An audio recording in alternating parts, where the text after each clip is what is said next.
Então, muito boa noite a todos. Vamos elevar o nosso pensamento a Jesus, que é para nós a referência e sempre será para nós uma referência. Porque se nós temos nele uma expectativa, uma esperança, uma ideação de um dia podermos conviver com ideias, com princípios, com verdades que para ele eram tão naturais e para nós ainda são tão distantes, ele se faz cada vez mais uma luz a nos inspirar. Então nós pedimos nesse instante, Senhor Jesus, que a vossa bênção, que a vossa paz possa ser percebida por cada um de nós. Porque não é vós que estáis distante, somos nós que procuramos distrações e nos permitimos distanciar de uma proposta que poderia nos elevar, diminuir a ideia da provação, do sofrimento, da dificuldade.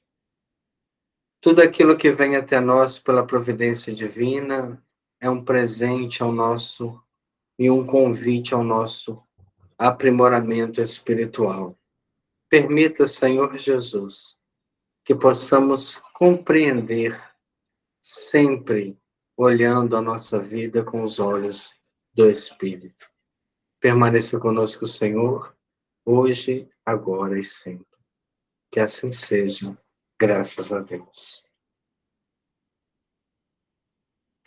Bom, hoje nós estamos iniciando o capítulo 6. E o capítulo 6, ele vai falar um pouco para nós ainda nessa parte, né, da corrente elétrica, capítulo 6 e capítulo 7, porque como nós estamos estudando a mecânica do processo mediúnico, ela não pode ser diferente de nada daquilo que a gente já tenha na realidade física.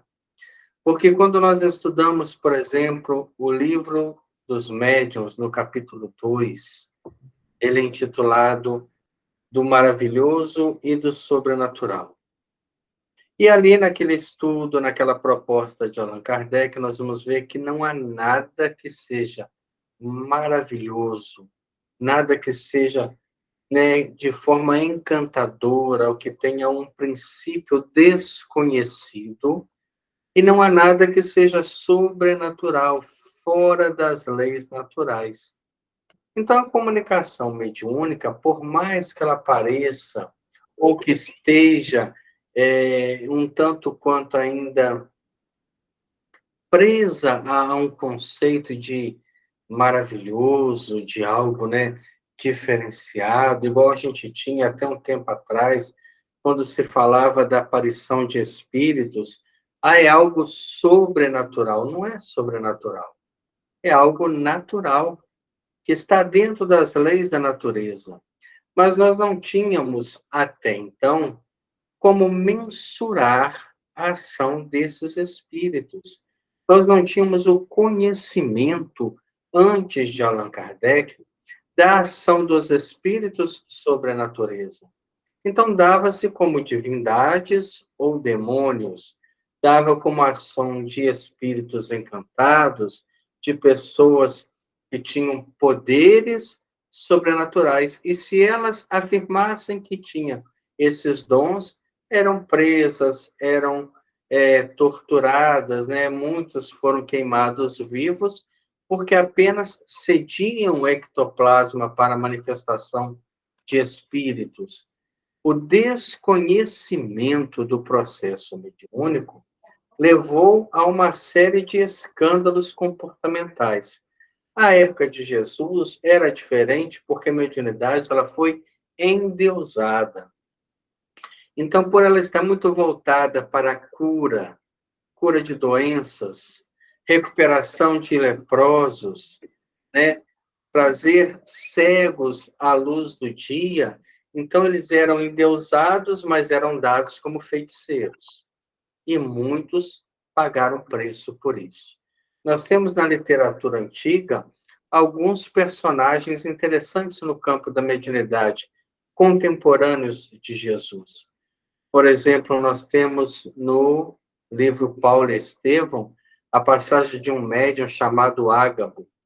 E ele tinha uma capacidade de psicometria extraordinária. Ele pega, né, uma cinta que Paulo usou e faz uma série de previsões da sua vida, da onde ele passou, de tudo aquilo que ele tinha vivido. No livro Há 2000 anos, nós vamos ter um feiticeiro chamado Araxes, que era um grego, né, que tinha se instalado em Roma, e ele trabalhava com a mediunidade no mais baixo teor dos interesses pessoais, ligados a espíritos infelizes, fabricava com eles e através da orientação deles uma série de bebidas, né, que pudessem alcançar algum tipo de ideias totalmente materializadas e sensuais da época. No livro 50 anos depois, nós vamos ter uma outra médium que é citada, uma feiticeira de nome Plotina. E ela também acaba se vinculando àquela história numa atitude de conseguir destruir a união de um casal. Sempre houve a presença de médiuns, mas a mediunidade nunca foi estudada. Mesmo nas casas espíritas, mesmo na nossa experiência, que não é muito antiga, nós vemos que nós adentramos as reuniões mediúnicas sem nenhuma preocupação de conhecer o que se passa. Tinha que ir, sentir, se espelhar no exemplo dos outros, sem saber se aquilo que eles estavam fazendo era o mais certo ou se tinha uma orientação diferente. Entregavam-se confiando totalmente na experiência de médiuns um pouco mais experimentados, mas não havia conhecimento.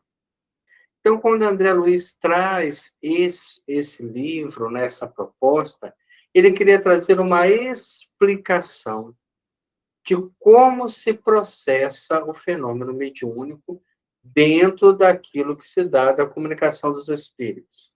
Claro que o fenômeno mediúnico ele é muito amplo, mas a comunicação, seja na psicografia ou na psicofonia, vai se dar dentro desses princípios que estão sendo analisados. A mediunidade de efeitos físicos merece um estudo à parte, porque ela tem todo um corpo de dedicação, de participação diferenciado. Os dons anímicos, nós vamos ter oportunidade de estudá-los à frente, como a evidência, a clarividência, a clareaudiência, a psicometria, o desdobramento, nós ainda vamos passar ainda nessa obra. Mas comunicação dos espíritos se dá através da psicofonia, da intuição, da telepatia, da escrita, né, através da psicografia, que são as mediunidades. Aliás, a psicografia e a mediunidade, Allan Kardec estuda no livro dos médiuns, por eles dizer que é a mais fácil de se desenvolver e é que traz resultados mais imediatos, menos complicados de serem analisados, porque ali você tem uma proposta ou uma pergunta e vários médiuns podem discorrer sobre o mesmo tema, sendo que depois você tem apenas o trabalho de avaliar respostas e ver se realmente batem com a ideia central. Cada espírito vai falar de determinada proposta com a sua capacidade cultural, sem fugir da verdade. Hoje nós entramos num processo interessante quando ele faz uma comparação entre um circuito elétrico e um circuito mediúnico. Quando a gente fala circuito elétrico, talvez passe pelo nosso pensamento algo muito complexo. Mas, por exemplo, acender uma luz é um circuito elétrico. Porque você tem a rede elétrica que passa, né, sem que a gente visualize. Você tem o interruptor lá na parede, Então, aquele circuito está todo ligado, mas ele está interrompido de produzir um trabalho, que é acender a luz. Aí você vai lá e aperta o interruptor, você fecha o circuito. Fecha no sentido da corrente estar passando por um fio, passando pelo interruptor, alcançando a resistência da lâmpada, transformando a energia elétrica em energia, né, da claridade e até mesmo de calor, porque a lâmpada aquece, e retorna o resíduo dos elétrons para a rede elétrica. Então, você tem um circuito fechado. Quando nós temos uma lâmpada apagada, nós temos um circuito aberto, que não está produzindo um trabalho. Você tem um eletrodoméstico, a sua televisão ela está ligada, mas ela está desconectada através da lei do controle remoto. Ela está no modo stand-by. Então, há um princípio de energia dentro dela, guardado pelos campos que nós vamos estudar, mas ela não está produzindo um trabalho. Quando você dá partida nela e eles abrem para que a corrente elétrica passe por todos os circuitos e produzam o trabalho que aquele equipamento foi criado, você está fechando um circuito. Por que a gente fala assim, curto-circuito, alguma coisa explodiu? Porque nós fechamos o circuito sem gerar trabalho. Se você pegar um pedaço de fio desencapado nas pontas e ligar na tomada, você vai fechar o circuito. Os elétrons vão passar de uma ponta para a outra e aquilo ali vai aquecer, pode pegar fogo, pode dar algum transtorno. É um circuito fechado sem produção de trabalho. Mas um eletrodoméstico é um circuito fechado produzindo trabalho. Então, a gente vai fazer daqui a pouco, né, alguma atividade na cozinha, você precisa de um liquidificador. Ligou ele na tomada, isso é mecânico, a gente nem pensa no que está acontecendo. Mas quando eu faço isso, eu estou fazendo um circuito fechado, aonde um equipamento que apresenta uma resistência vai receber uma carga de elétrons e vai converter essa carga em movimento, em energia, em calor, em atividade, para que a gente possa desfrutar do seu benefício. Então, logo termine, você vai e encerra aquele circuito. Aí você faz justamente o quê? Você interrompe o circuito. Então, quando a gente fala de circuito elétrico, parece que é uma coisa tão complicada, mas é uma coisa natural do nosso dia a dia. Nós temos circuito elétrico, por exemplo, dentro do carro. Você entra no carro e liga o ar-condicionado. Você está fechando um circuito de um equipamento que funciona sob energia química da bateria do carro, da energia, né, de transformação, de movimento do motor. Então, nós estamos cercados de circuitos elétricos. Faz parte, né, do nosso dia a dia.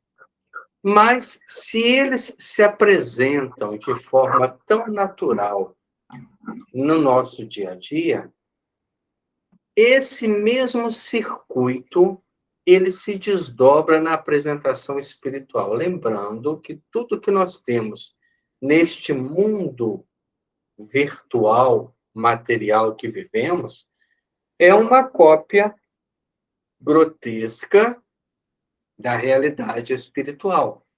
Então, no mundo espiritual, nós temos outras formas de energia desconhecida. Aliás, há uma pergunta no Livro dos Espíritos, quando Allan Kardec questionando sobre a posição de determinados planetas do próprio sistema solar, em distância ao nosso astro, a estrela que nos sustenta a vida material, se eles sofrem com isso, algum tipo de privação de calor, algum tipo de privação de iluminação, e os espíritos respondem, né, que em outros mundos a eletricidade tem funções que nós nem sequer, né, a gente concebe que tipo de aplicação ela possa vir a ter. Então, é importante que a eletricidade ela faz parte do nosso dia a dia e ela faz parte da nossa essência. O nosso corpo físico tem órgãos elétricos. O nosso cérebro funciona a uma determinada voltagem. Tanto que nós precisamos registrar um exame, você faz um eletroencefalograma, o nosso coração funciona, né, em eletricidade. Se você tem uma parada cardíaca, você usa um desfibrilador, você toma um choque para estimular o miocárdio, que é um músculo elétrico. Então, a nossa essência material tem eletricidade, o nosso perispírito, ele produz eletricidade, porque o pensamento, ele tem uma energia que é mento-eletromagnética. Então, nós também estamos gerando energia a todo momento. E essa energia, querendo ou não, toda energia elétrica tem um campo magnético, ela está expandindo. É parte do universo, é parte da nossa essência e, com certeza, faz parte também do contato com a espiritualidade nas experiências do campo mediúnico. Então, capítulo 6, circuito elétrico. Conceito de circuito elétrico. Indica o conceito de circuito elétrico a extensão do condutor que se movimenta uma corrente elétrica, sempre que se sustente uma diferença de potencial entre os seus extremos. Lembra que nós falamos dessa diferença de potencial. O gerador nada mais faz que separar as cargas. Então, na nossa tomadinha lá, nós temos lá, né, 2 entradas, agora 3, mas vamos pegar aqui as 2 só para a gente entender. Nós vamos ter um polo negativo e um polo positivo. Então, nós temos ali o quê? Uma diferença de potencial, que nós estudamos no capítulo passado. Como eu tenho uma diferença de potencial, se eu ligar aqui uma tomada de algum equipamento, a tendência é que os elétrons percorram esse equipamento e retornem para o outro polo. Porque na natureza tudo procura o equilíbrio. O gerador ele faz um desequilíbrio de cargas para que a gente possa utilizá-la e tenha uma resposta da movimentação dos elétrons. O circuito encerra um condutor de ida e outro de volta da corrente, abrangendo o gerador e os aparelhos de utilização, a englobarem os serviços de geração, transmissão, transformação e distribuição de energia. Então, nós sempre vamos ter 2 condutores. Os fios serão sempre duplicados, porque nós temos um condutor de ida e o outro nós temos um condutor de retorno. Esses elétrons, eles estão sempre em movimentação. Lembra que a gente fez aqui a pilha semana passada, né? A pilha nada mais é que isso. Você tira daqui, põe aqui uma lâmpada e liga aqui. Então, as cargas passam por aqui, vêm aqui, produzem a claridade e retornam. Há uma movimentação. Como dizia Lavoisier, né, nada se perde, mas tudo se transforma. Então, não vai perder. A pilha, quando descarrega, ela tem um equilíbrio certinho entre as cargas que estão em cima e as cargas que estão embaixo.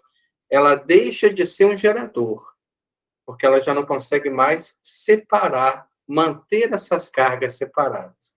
Aí você pega algum instrumento, né, que hoje em dia tem, elétrico, que faz a função de gerador. Você coloca a pilha, coloca na tomada, ele vai lá dentro e faz novamente essa separação, colocando cargas positivas de um lado, cargas negativas do outro. Então, ela se recarrega.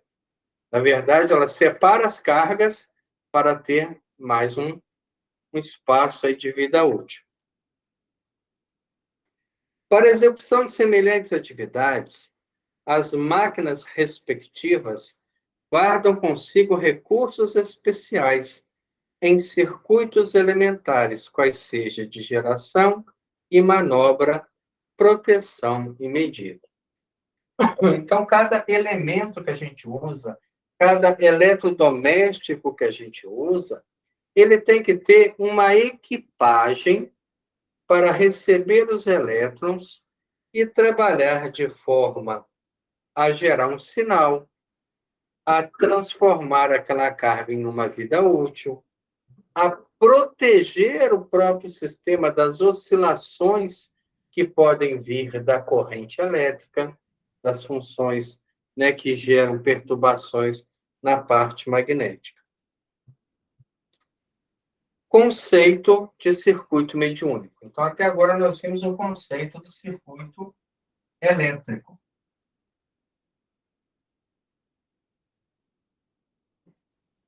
Agora, no circuito mediúnico. Escreve para nós, André Luiz. Aplica-se o conceito de circuito mediúnico à extensão do campo de integração magnética em que circula uma corrente mental, sempre que se mantém a sintonia psíquica entre os seus extremos, ou mais propriamente, emissor e receptor. Aqui ele muda o termo. Em cima ele dizia para nós, o circuito precisa de um condutor. A gente não trabalha com os fios. Aqui ele está trabalhando com a ideia de campo. Aí a gente volta lá no campo de Einstein, da velazinha acesa, que por mais que você se afaste dela, ela diminui de intensidade, mas mantém a sua chama expulsando as trevas, clareando um campo. Então, entre o médium que aqui está e o ser espiritual que aqui está, vai se formar um campo. O espírito aproximou de fulano, né, para fazer a comunicação. Essa comunicação se dá quando as atmosferas espirituais se fundem. A comunicação é de perispírito para perispírito, da irradiação da alma do espírito comunicante com a irradiação da alma do médium. O espírito não está entrando, não está adentrando o corpo físico. Ele aproxima-se e entra no campo mental do médium comunicante. Aí a gente vê como é que isso aqui sofre muito mais interferência do que aqui. Porque aqui eu tenho um fio, e se eu não perturbar o fio, se eu não rasgar, se eu não cortar, se eu não emendar nele, os elétrons correm naturalmente, apenas com a resistência do próprio fio.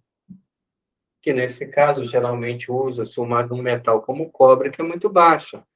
Mas aqui é um campo, é uma irradiação mental.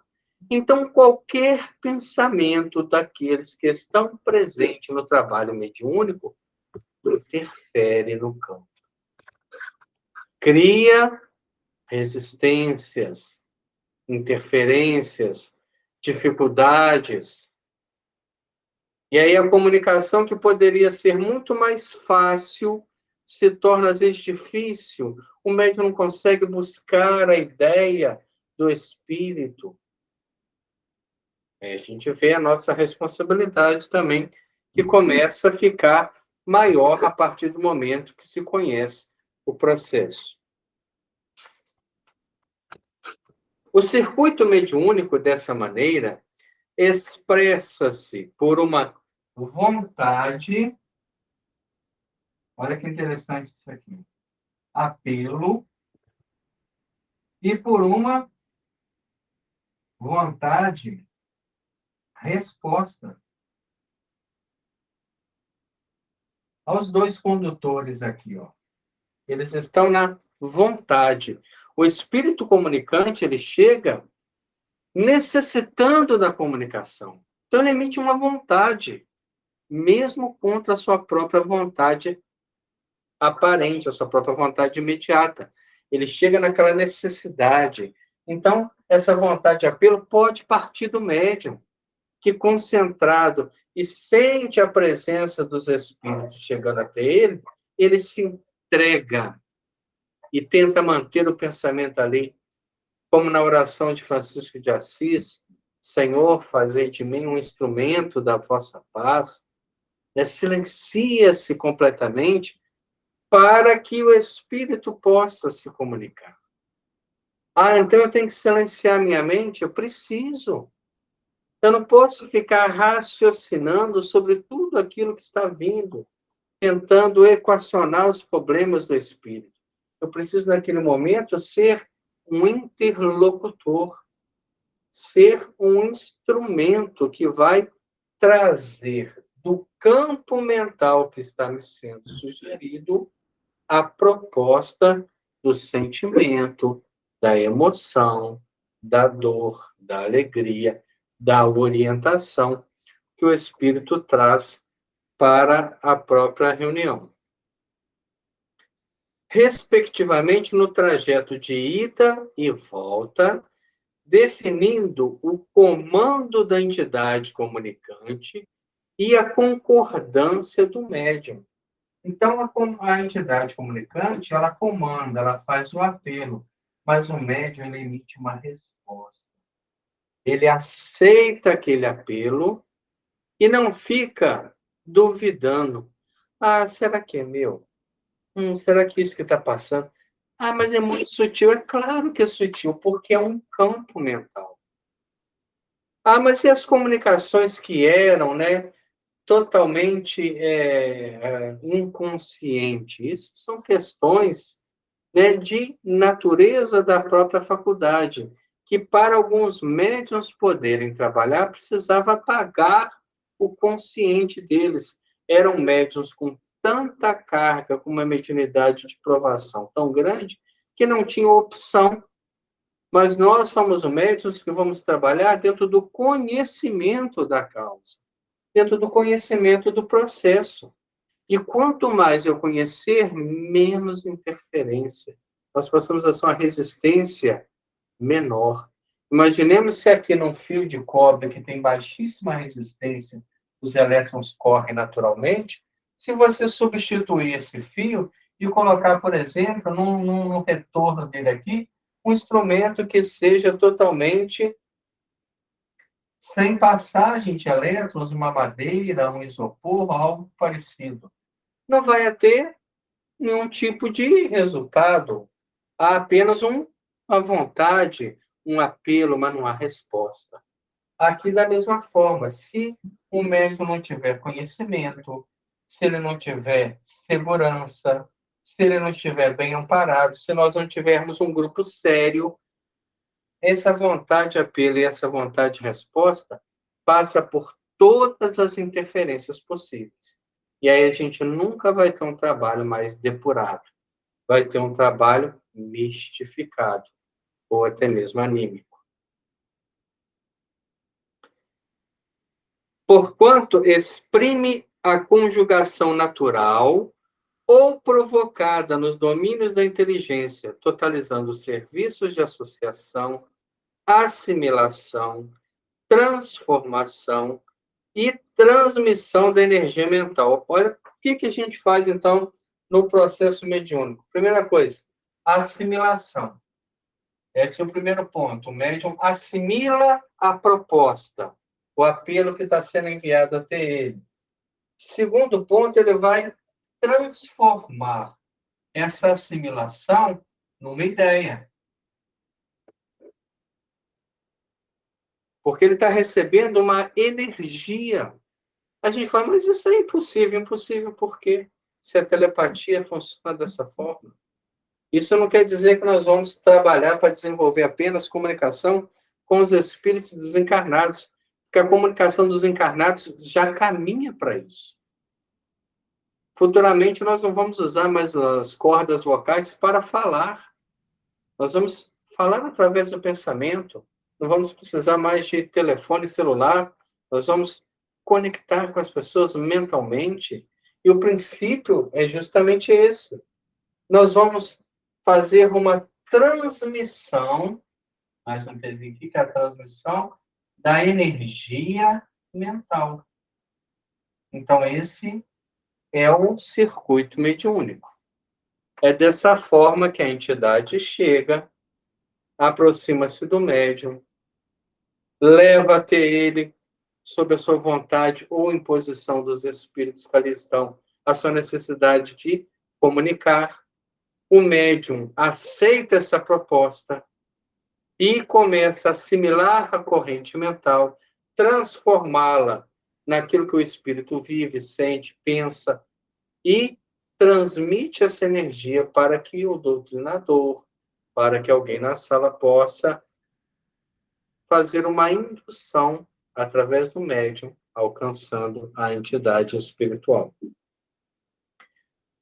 Para a realização dessas atividades,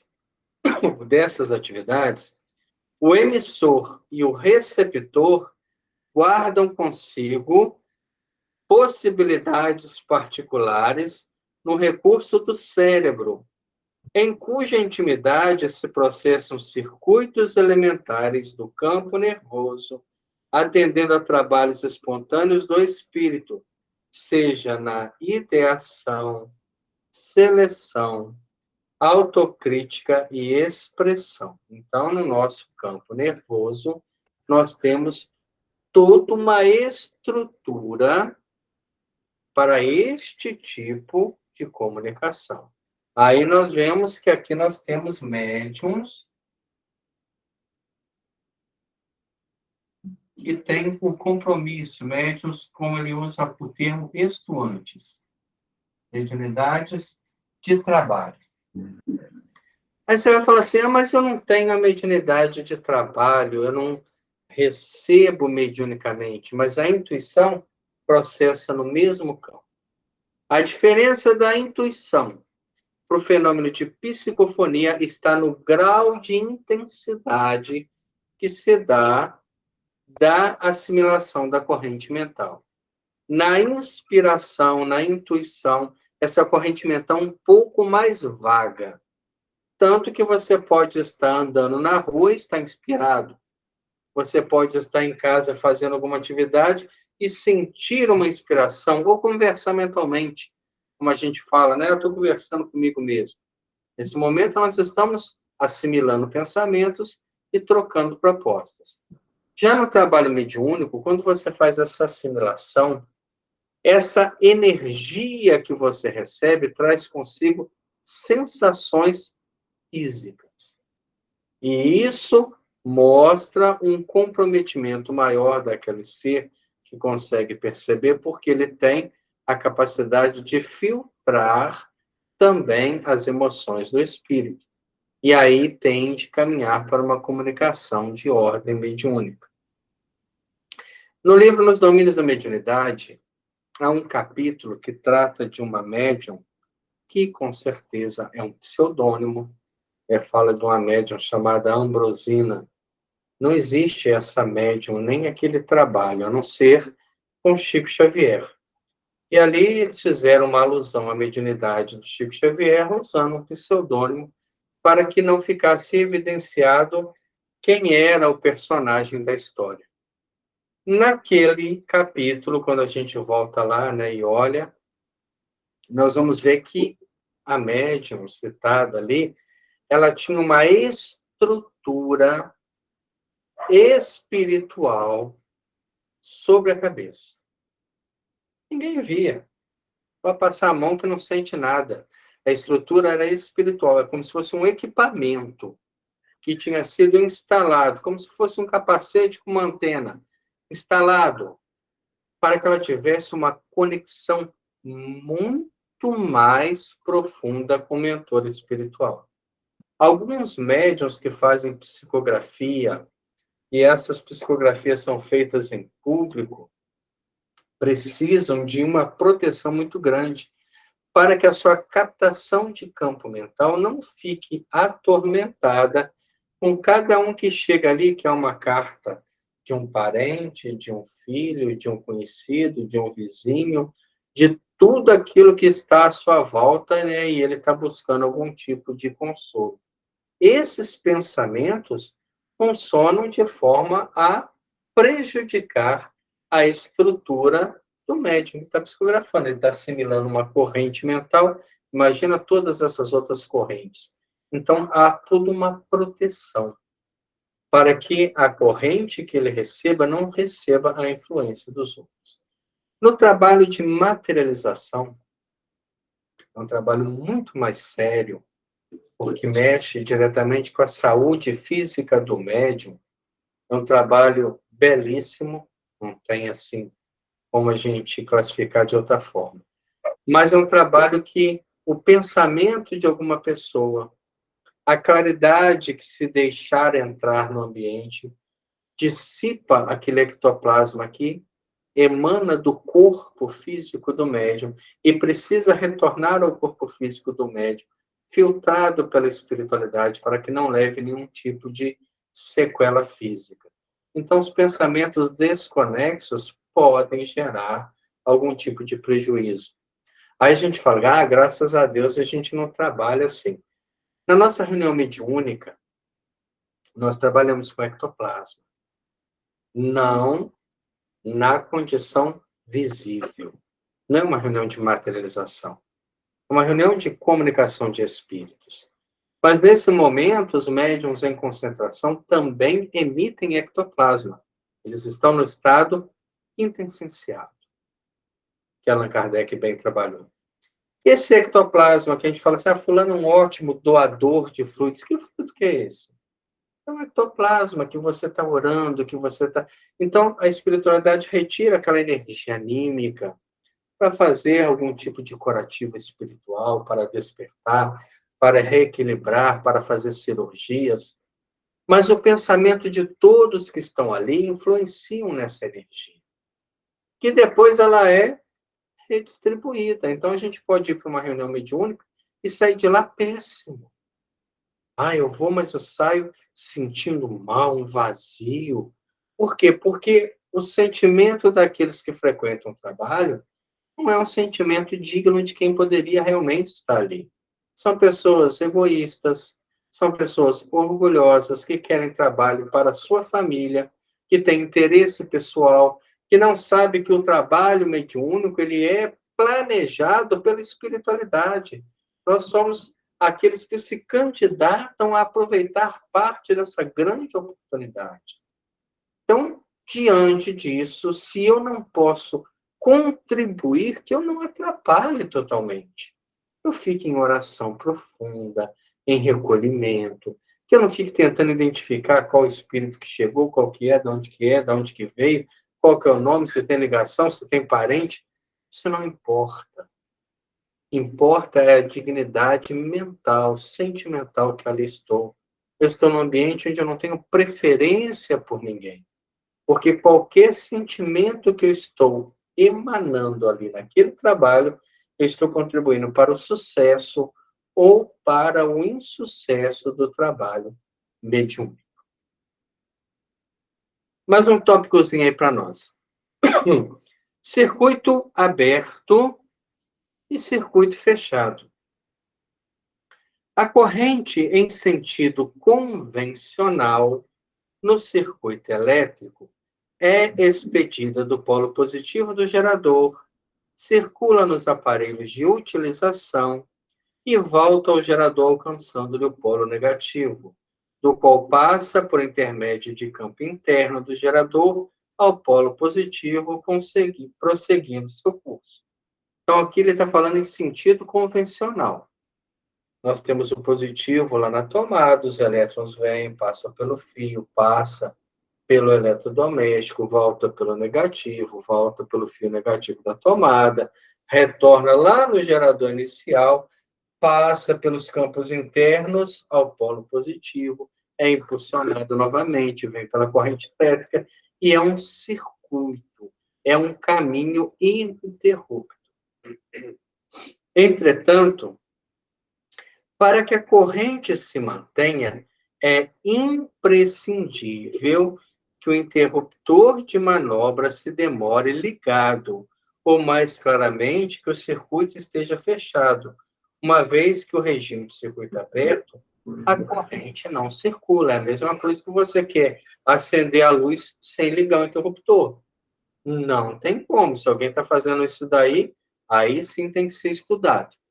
Porque nós precisamos conectar, fechar o circuito para que os elétrons façam esse caminho. Chega lá no interior da lâmpada e use todos os recursos que a lâmpada tem. Pode ser incandescente, fluorescente, pode ser de neon, pode ser de LED, pode ser o que for. O caminho é o mesmo. Eu não posso interromper. É a mesma coisa que você tem um eletrodoméstico e você corta o fio. Ele não pode funcionar, não tem como. Porque se ele não está conectado, o circuito não está fechado. Não há o caminho a ser feito.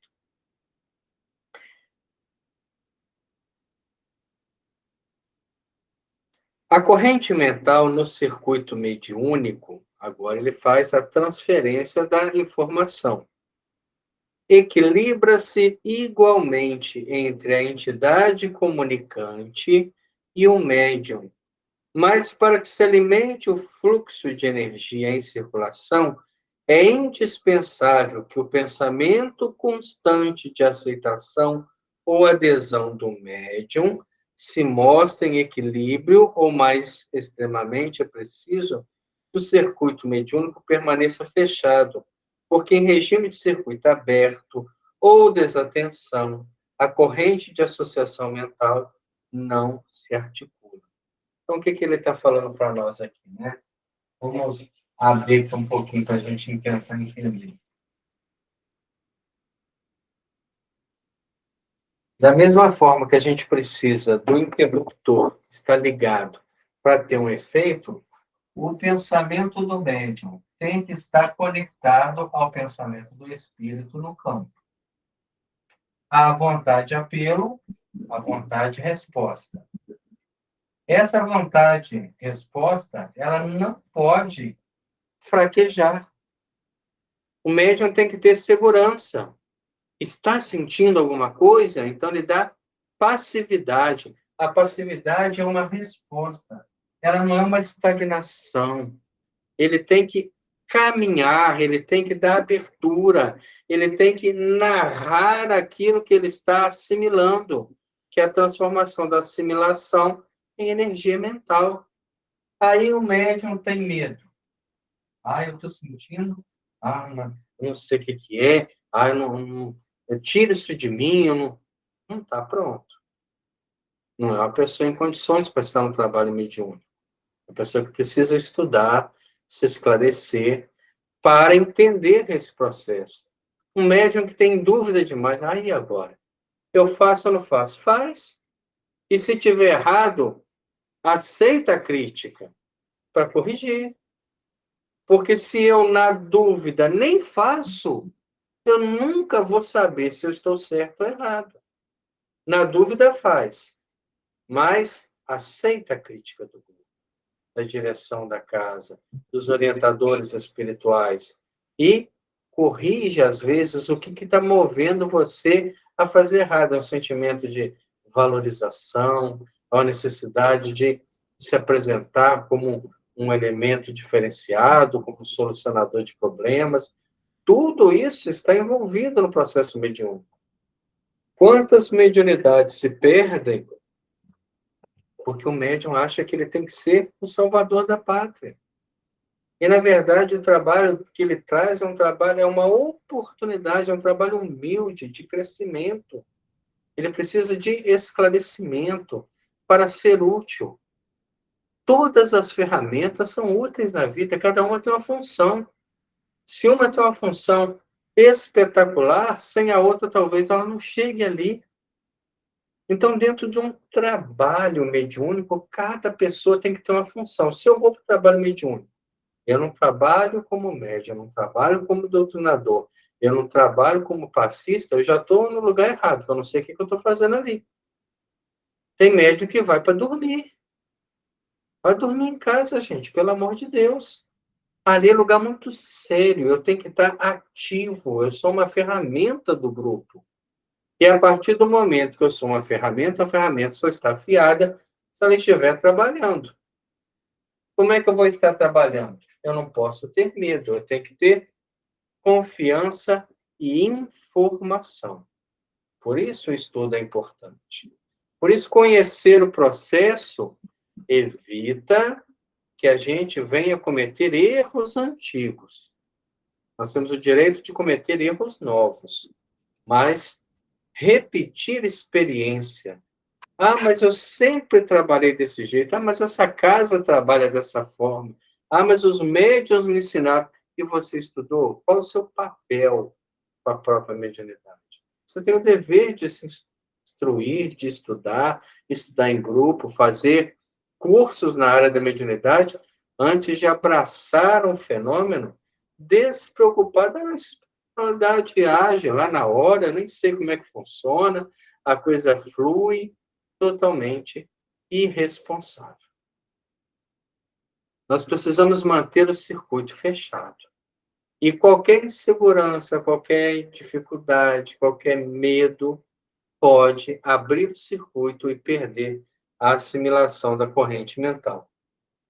A corrente mental no circuito mediúnico equilibra-se igualmente entre a entidade comunicante e o médium, mas para que se alimente o fluxo em circulação, é indispensável o pensamento constante de aceitação e adesão do médium se mostre em equilíbrio, ou mais exatamente, é preciso que o circuito mediúnico permaneça fechado, porque em circuito aberto ou desatenção, a corrente de associação mental não se articula. Se nós mantermos o corrente aberta, o circuito aberto, nós vamos ter apenas fragmentos da comunicação. Aí a gente fala assim, eu senti alguma coisa, o espírito queria falar, mas eu não consegui pegar direito. Por quê? Porque o circuito mental está aberto. Eu não tive condições de manter um pensamento de resposta, porque aprenda uma coisa que a experiência nos fala e as obras espíritas são claras. O trabalho da espiritualidade é muito bem feito. Não há improviso. Eles preparam o comunicante, preparam o espírito que vai comunicar. Então, a vontade, apelo, 50% do trabalho mediúnico está certo. O problema é a nossa parte.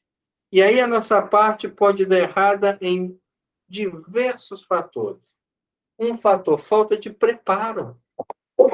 Preparo pessoal para o trabalho mediúnico. Eu tenho trabalho mediúnico sexta-feira. Aí você extrapola na alimentação. Você extrapola nos seus excessos emocionais. Você extrapola porque ficou a madrugada inteira assistindo série, maratonando série. Não fez um descanso do corpo físico, aquilo tudo, vibrando na mente. Então, quando você chega dentro de um trabalho onde você está recebendo uma indução, começa a viajar em todas as imagens mentais que você tem. Você não consegue dissipar para ter uma vontade de resposta coerente. Então, a coisa começa a ser muito ampla. O trabalho mediúnico é segunda-feira. Mas então domingo eu posso extrapolar, eu posso comer um churrasco à vontade, eu posso beber o que eu quiser. Nós somos livres para fazer o que quiser. Mas não assuma responsabilidade com a espiritualidade e seja leviano. Para o trabalho mediúnico requer preparo, dedicação, renúncia, para que você apresente o organismo físico no mínimo das condições. Nós temos no livro Missionários da Luz, um estudo de André Luiz, os médiuns, cada um pior do que o outro. Um chega lá e quer receber espírito fedendo aguardente. Naquele mesmo dia, ele tinha tomado de manhã. Mas é de manhã, o trabalho é só à noite, até lá já passou. As emanações alcoólicas estavam no corpo físico. Tinha uma senhora que estava com cheiro de comida, de tempero, porque se empanturrava de tudo quanto era comida. Não tinha um equilíbrio. Tanto que André Luiz chega a editar um livro chamado Desobsessão, que é uma proposta do espírito André Luiz, não é uma proposta da base da doutrina espírita. Allan Kardec trabalhava com um processo de evocação, e não desobsessão em si. Ele evocava o espírito, e a partir da evocação ele conversava, seja para um cunho científico ou até para uma orientação para aquela entidade. Mas André Luiz tem a necessidade de trazer para tentar diminuir aquela teatralidade que existia, para tentar colocar um limite para que o médium entenda que ele tem um papel dentro do trabalho mediúnico. Ele está expandindo o seu campo, quando tem a expansão perispiritual, assimilando a corrente mental do espírito, que também expandiu, mas ele tem que estar em condições. Então, esses médiuns que improvisam o trabalho, né? Allan Kardec trabalha muito bem com esse tema em O Livro dos Espíritos. Esses médiuns que atendem qualquer pessoa, qualquer horário, em qualquer lugar, são empreiteiros de sessão. Porque os espíritos sérios não estão à disponibilidade de qualquer momento, está atendendo, orientando, diminuindo, encaminhando, retirando espírito, trazendo parente, trazendo interesse pessoal. Não existe dessa forma. A reunião mediúnica, a nossa reunião é segunda-feira, é terça-feira. Esse dia é sagrado. É um sacerdócio para o nosso trabalho. Então, 24 horas antes, eu já estou em trabalho mediúnico, na minha preparação, na minha oração, na conservação das energias físicas, na minha reflexão, na meditação antes do trabalho, na frugalidade da alimentação. Ah, mas tem que ter, imagina se você janta em casa e vai para a reunião mediúnica e fala assim, na reunião é 1h30, então eu tenho que dar uma, né, comer bastante, porque eu só vou poder comer depois que eu voltar. Aí enche de comida, e durante o trabalho você está no processo de digestão. E o organismo trabalhando com dificuldade para digerir, para metabolizar, e aquilo ali fermenta dentro de você. Aí daqui a pouco você está sentindo mal-estar e não é espírito nenhum. É simplesmente o quê? O excesso que você não se preparou. A pessoa, no dia da reunião mediúnica, ela se exalta, ela discute, ela bate boca. Ah, mas esse dia é o dia mais difícil. Pode até ser. Pode até ser que os obsessores tentem te desequilibrar, mas o mérito é maior. Porque se nesse dia onde eles mais investem você se mantém bem, os outros você tira de letra. Eu tenho que ter em mente que nesse dia nada me perturba. Ah, mas eu não consigo. Claro que consegue. Se fosse assim, nós nunca iríamos evoluir.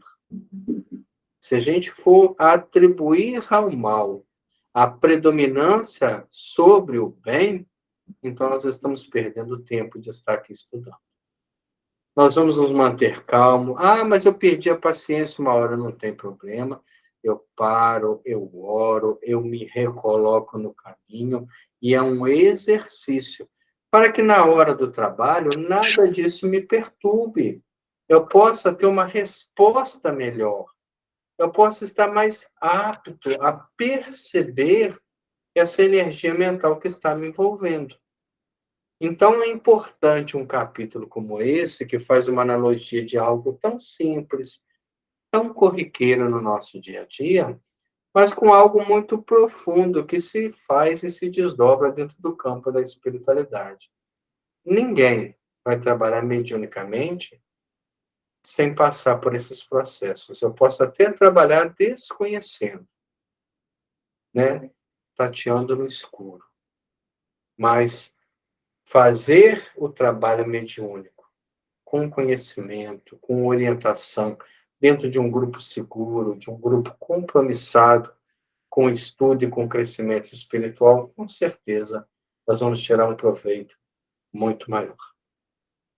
Semana que vem nós damos sequência, né, nesse ponto aí, nós paramos justamente na questão da resistência.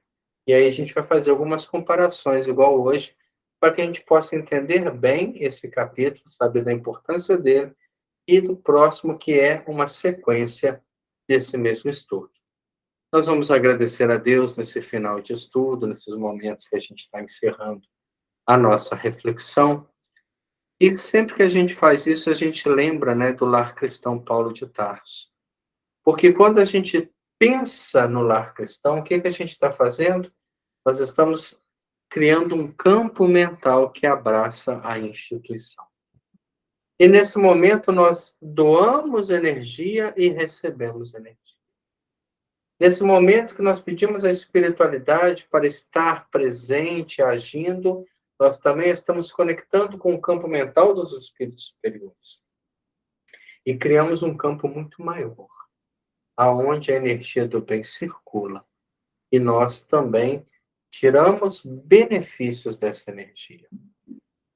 Então, nós vamos agradecer a Deus nesse instante, pedindo a espiritualidade que abençoe os nossos companheiros do Lar Cristão Paulo de Tarso, que recebam com carinho o nosso pensamento, o nosso desejo, que eles tenham uma ótima noite, calma, reflexiva, com fé, com esperança, com pensamento em nosso Senhor, que nunca nos desampara. Nós pedimos também pelo nosso pequeno grupo de estudo, que possamos continuar firmes nesse trabalho de esclarecimento do processo da mediunidade, para que um dia, estando em condições, nós possamos utilizar todos esses conhecimentos dentro de um trabalho de utilidade para aqueles que mais necessitam, ainda mais do que nós mesmos, que ainda somos espíritos muito pequenos na obra de nosso Senhor. Que Deus, nosso Pai, nos abençoe, nos dê um ótimo fim de semana, e uma semana promissora de trabalhos e desafios emocionais. Que Deus esteja com todos nós, hoje, agora e sempre. Que assim seja, graças a Deus. Então, semana que vem, nós damos sequência ao nosso estudo. Muito obrigado a todos que